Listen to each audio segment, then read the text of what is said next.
सभी को पुनः प्रणाम। नाट्यशास्त्र की श्रृंखला में 2 वीडियोस मैंने इसके पहले डाले थे और दूसरे वीडियो में जहाँ तक मुझे ध्यान है, मैंने कहा था कि नाट्यशास्त्र को समझने के पहले आचार्य अभिनव ने जिन 36 तत्वों के आधार पर 36 अध्यायों को विभक्त किया है, उसके बैकग्राउंड को, उसके अर्थ को अगर हम समझ लें तो नाट्यशास्त्र हमें समझने में थोड़ा आसान होगा। थोड़े दिन बाद ये वीडियो बना पा रहा हूँ। थोड़ी व्यस्तताएं इधर कुछ ऐसी आ गई थी और एक शब्द है कि चित्त जो है लग नहीं पा रहा था कि मैं पुनः कुछ नाट्यशास्त्र पर बोलूं। खैर, ये कड़ी क्योंकि आगे चलती रहे, कुछ मित्रों ने फोन भी किया कि ये श्रृंखला आगे बढ़ती रहे, कुछ विचार विमर्श होता रहे तो अच्छा रहेगा। तो मुझे लगा कि आज पुनः इस श्रृंखला को आगे बढ़ाया जाए। तो देरी के लिए क्षमा चाहता हूं। जैसा कि मैंने कहा था कि 36 तत्व को हम थोड़ा समझेंगे और उसके बाद फिर हम नाट्यशास्त्र में प्रवेश करेंगे। पर जिन 36 तत्वों के विषय में आचार्य अभिनव ने जो अपनी नाट्यशास्त्र की टीका में जिन 36 तत्वों में पूरे नाट्यशास्त्र को विभाजित किया, इसके विभाजन के कारण को अगर हम समझें और आचार्य अभिनव ये क्यों कर रहे थे, करने के पीछे उनका उद्देश्य क्या था। देखिए, वो कोई टीचर नहीं थे यूनिवर्सिटी के या किसी विद्यालय के कि उन्हें ये क्लासेस देनी है कि और क्लासेस की रिपोर्ट देनी है कि हमने ये चीज़ें पढ़ा दी और ये चीज़ें खत्म कर दी। वो एक सच्चे अर्थ में शिक्षक थे और ऐसे शिक्षक जो एनलाइटेंड हो, तो वो अपना काम कर रहे थे। वो काम ऐसे कर रहे थे कि कुछ ऐसी चीजों से नाट्यशास्त्र को समझाया जाए जिसका प्रयोजन लोकहित में हो, लोकमत में हो। और जरूरी नहीं कि वो एक एक व्यक्ति को पकड़ के बताएं, क्योंकि जिस वैज्ञानिक प्रणाली को लेकर के वो आगे बढ़ रहे हैं, अगर हम ना जानते हुए उस पद्धति को कर रहे हैं जिस पद्धति से आचार्य अभिनव ने या आचार्य भरत ने नाट्यशास्त्र को आगे लाया, तो हम अपने आप उस परिस्थिति तक पहुंच जाएंगे जहां हर व्यक्ति को पहुंचने का अधिकार है। तो कहां पहुंचना है, क्यों पहुंचना है, इन सब बातों की चर्चा नाट्यशास्त्र में आपको नहीं मिलेगी। पर उसके पीछे जो मंशा है, जो भारतीय मानस की मंशा है, जो भारतीय मनीषा की जो मंशा है, वह मंशा आपको घेर करके वहां तक ले जाएगी, आप जाने या ना जाने। वो कहा भी जाता है जैसे कि अविज्ञाते परे तत्वे योगाभ्यास निष्फल, विज्ञाते च परे तत्वे योगाभ्यास निष्फल। मतलब बिना पर तत्व को जाने, बिना तत्व को जाने अगर आप योग अभ्यास करते हैं तो वह निष्फल है। और अगर आप योग तत्व को नहीं भी जानते हैं पर तत्व को जानते हैं, तत्व के विषय में आपकी जानकारी है, तो भी योग निष्फल हो जाता है। तात्पर्य यह है कि उस तत्व को समझना आवश्यक है। तो वह तत्व क्या है? उस तत्व के लिए और उस तत्व को अनुस्यूत करके जिस आधार पर आचार्य अभिनव ने भरतनाट्यशास्त्र की नींव रखी, आचार्य भरत ने तो रखी थी, पर आचार्य अभिनव ने जिस तरह से उसको हमारे सामने रखा, उसके पीछे उसी तत्व को समझने का एक विधान था।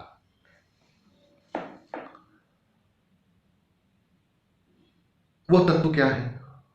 वो तत्व प्रतिभिज्ञा दर्शन को लोग जो जानते समझते हैं वो ये जानते हैं कि प्रतिभिज्ञा में अपने स्वरूप को पहचानना, अपने अर्थ को समझने की प्रक्रिया जो है वो प्रतिभिज्ञा है, आपकी पहचान हो सके। अब ये पहचान का जो मामला है, ये पहचान का मामला बड़ा ही रहस्यमयी है। अगर इसको मैं एक बातचीत की भाषा में इस बात को आगे, प्रतिभिज्ञा को आगे बढ़ाऊं और अगर आपसे मैं प्रश्न करूं कि इस जगत में दूसरा कोई ना हो तो क्या आपकी आवाज आंदोलित हो सकेगी?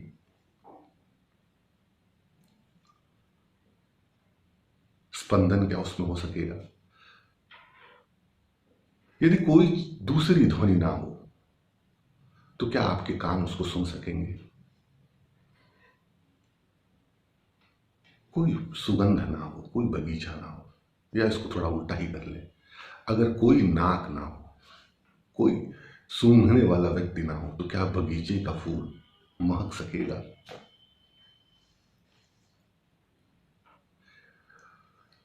तो जीवन जो है, पदार्थों का जो जीवन है, जो जीवात्मा का जो जीवन है, दोनों परस्पर एक दूसरे से इस तरह मिले जुले हैं जिनको पहचानना है।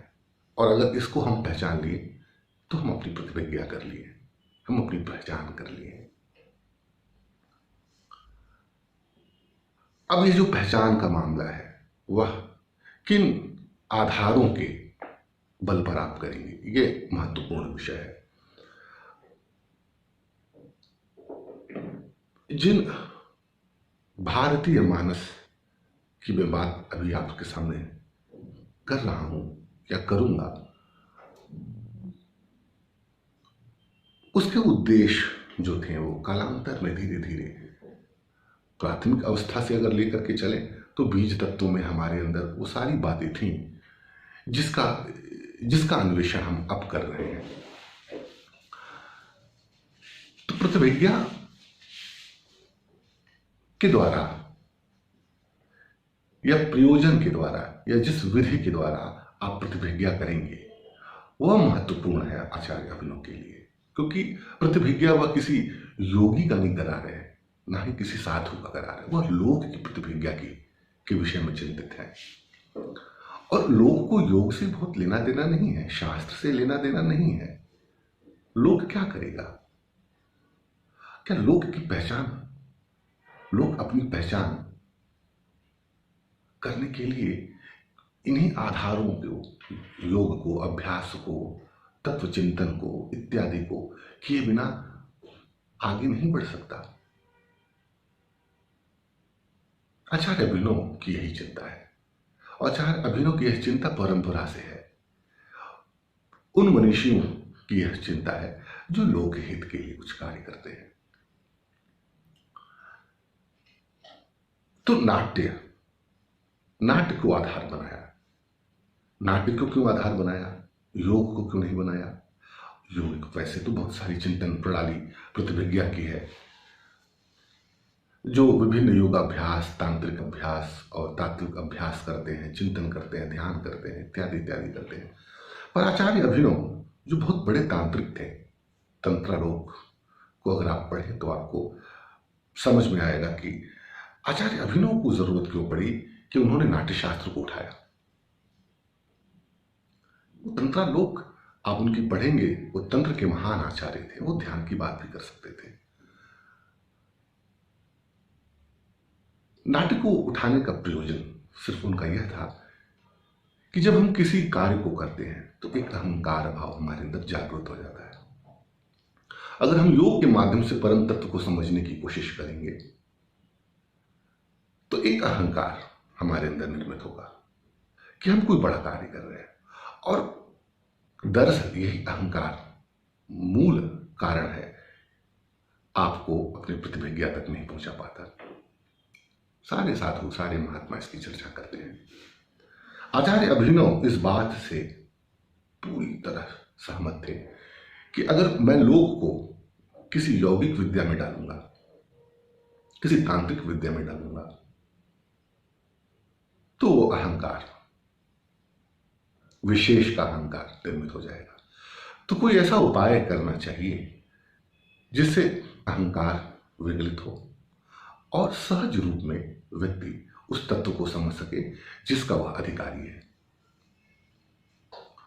तो 36 जो तत्व हैं, प्रतिभिज्ञा, आप प्रतिभिज्ञा दर्शन पढ़ेंगे, शैव दर्शन जिसे कहते हैं, तो पूरे दर्शन के मूल में ये 36 तत्व हैं। और इन 36 तत्वों की जानकारी या इस बोध किसी एक तत्व की बोध से भी जागृत हो सकता है। जरूरी नहीं कि क्रमशः जिस तरह कहा गया है कि आकाश से लेकर के भूमि तक की जो यात्रा कही गई है वो एक एक क्रमशः आप जाने। एक तत्व के बोध से ही आप, जैसे कि एक चावल पक जाए तो आदमी जान जाता है कि समस्त चावल पक चुके हैं। तो यह जो बड़ा जाल है 36 तत्वों का, 36 अध्यायों का नाट्यशास्त्र में, उसके पीछे की कहानी यही है।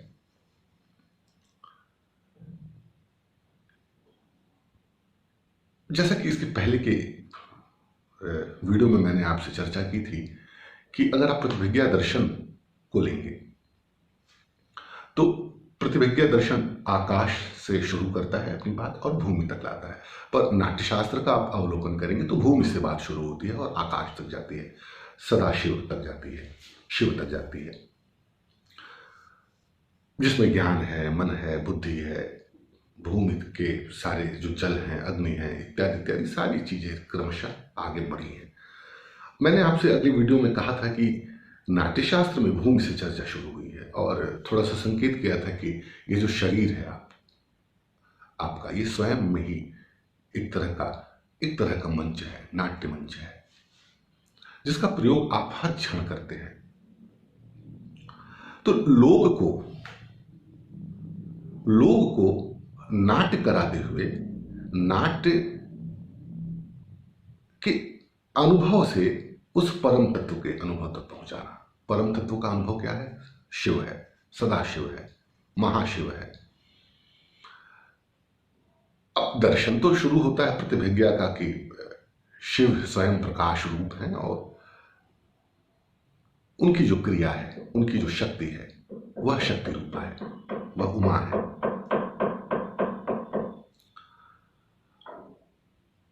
यहां अगर किसी लोक के व्यक्ति को दर्शन के इन गूढ़ तत्वों की तरफ पहले ही समझा दिया जाए तो वो तो भाग खड़ा होगा, क्योंकि उसको अपने खेत से मतलब है, उसको अपनी भाजी तरकारी से मतलब है, उसको अपने भोजन से मतलब है। यह प्रकाश और उसकी शक्ति उसके पल्ले नहीं पड़ेगी। पर नाट्य के माध्यम से अगर धीरे धीरे धीरे धीरे हम संस्कारित करें लोग को, अभिनेता को, श्रोता को, तो जैसे खेल खेल में बच्चे क ख ग घ ङ च छ ज झ इत्यादि पढ़ लेते हैं, खेल खेल में वो कहानियों को सुनते हुए बहुत सारी नीति की बातें सीख लेते हैं, बहुत सारे विज्ञान की बातों को समझ लेते हैं। वैसे ही यह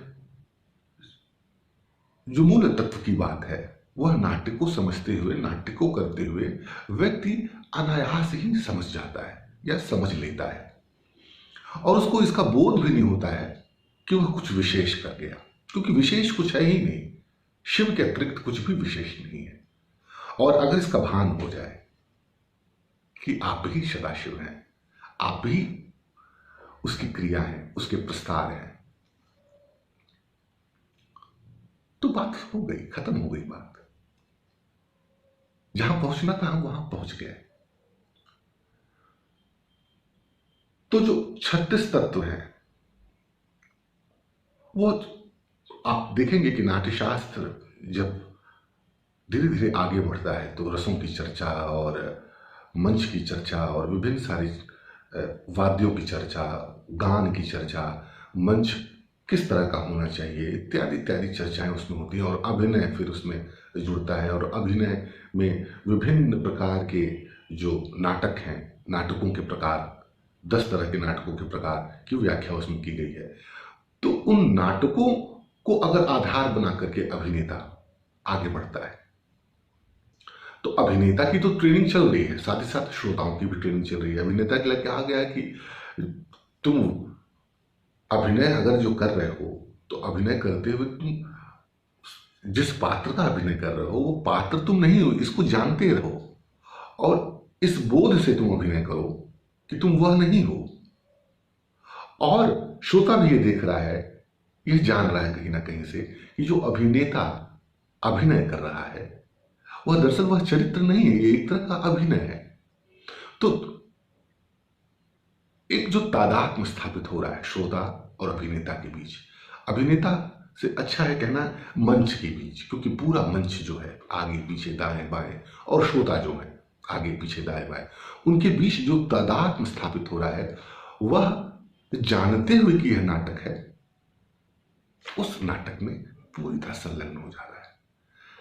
और बीच बीच में जो दृष्टा भाव है, जिस तत्व तक पहुंचने के लिए विभिन्न योगों को करने की, विभिन्न ध्यान को करने की, विपश्यना को करने की, रेचन को करने की एक लंबी प्रक्रिया है, उसका सरलीकरण हो जा रहा है नाटक के माध्यम से।